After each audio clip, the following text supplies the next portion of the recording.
ස්මෝකා Ivan මොකද තත්ත්වේ සමස්වෙන් ඉන්න ස්මෝකට track තමයි බයිපෝලා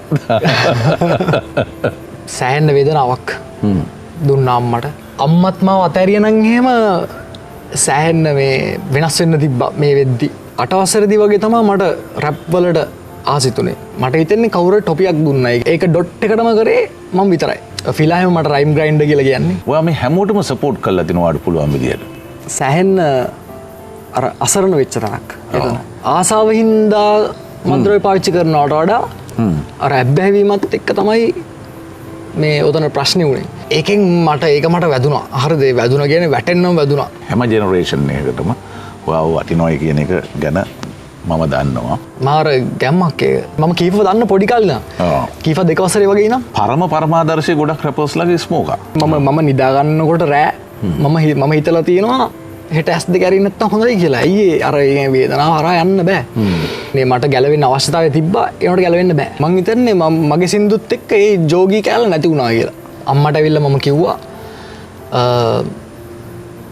අම්මේ මට දැන් මේක බෑ. තව මේක කරන්න බෑ මට. මම අම්මා ඉස්සරහා දැන් සිගරට් එකක්වත් බොන්නේ නැහැ. හැබැයි ඊට කලින් හිටපු මිනිස්සයා එහෙම නෙමෙයි. කොල්ල කෙල්ලෝ එහෙම කතා කරලා කියනකොට අයියේ මේ මම දැන් මම නවත්තලා ඉන්නකොට මට කතා කරලා කියනවා අයියේ ඔයා හින්දා මේ අපි ගහන්න ගත්තා කියලා.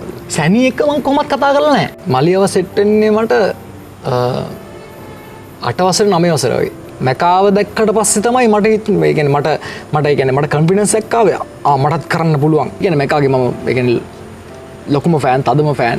සැනිට ඒ කියන්නේ එහෙම ඩිස්රිස්පෙක්ට් එකක් නෙමෙයි. ඒක තමයි ලංකාවේ වේගෙන්ම 1 මිලියන් ගාපු ඒක පත්තු වෙන්න හේතුව මගේ ක්වික් රිප්ලයි එක මගේ ලයිෆ් එකේ අර මේ වැටිච්ච තැන්වලදී මාර ගැම්මක් වෙච්ච සින්දුවක් ඕක.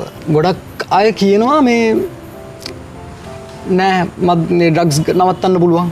මම මෙහෙම නිකන් ඒ කියන්නේ පොඩ්ඩක් පාවි වගේ හිටියේ කියන්නේ. ශානා කියන්නේ ඒ මේ දැන් ඒ කියන්නේ මේ මූවමන්ට් එකක් හැදලා තියෙනවා දැන් මේ රැප් මූවමන්ට් එක. ඒකෙන් උපරිම ඵල නිලාගත්ත පුද්ගලෙක් තමයි මම දැක්ක ශානා. අතීතෙට ගිය එකපාරටම ඒ කියන්නේ අපේ අම්මා මට කියලා තියෙනවා පුතේ වාට නම් කවදාවත් නීතියෙන් ගැලවීමක් නැහැ කියලා. මූ කුඩ්ඩා ඒ කියන්නේ කවුද මේ කුඩ්ඩෙක්? ඒ කියන්නේ බ්‍රෝ දවස් තිබ්බා මම මේ දැන් මේ රෑ නිදාගන්නේ විතර රෑ නිදා ගන්නකොට මම හිතනවා හෙට නැගිටින්න නැත්තම් හොඳයි කියලා. මම ඇඩික්ට්ලා හිටියේ හෙරොයින් වලට. සික් එකේ ඉන්නකොට වමන යනවා. වමන යනවා නවතින්නේ නැහැ. මම දන්නවා අරකින් එක ෂොට් එකක් ගහපු ගමන් මේක ඉවරයි කියලා. ඩ්‍රග්ස් වලට ඇඩික්ට්ලා ඉන්න කට්ටියට මට කියන්න තියෙන්නේ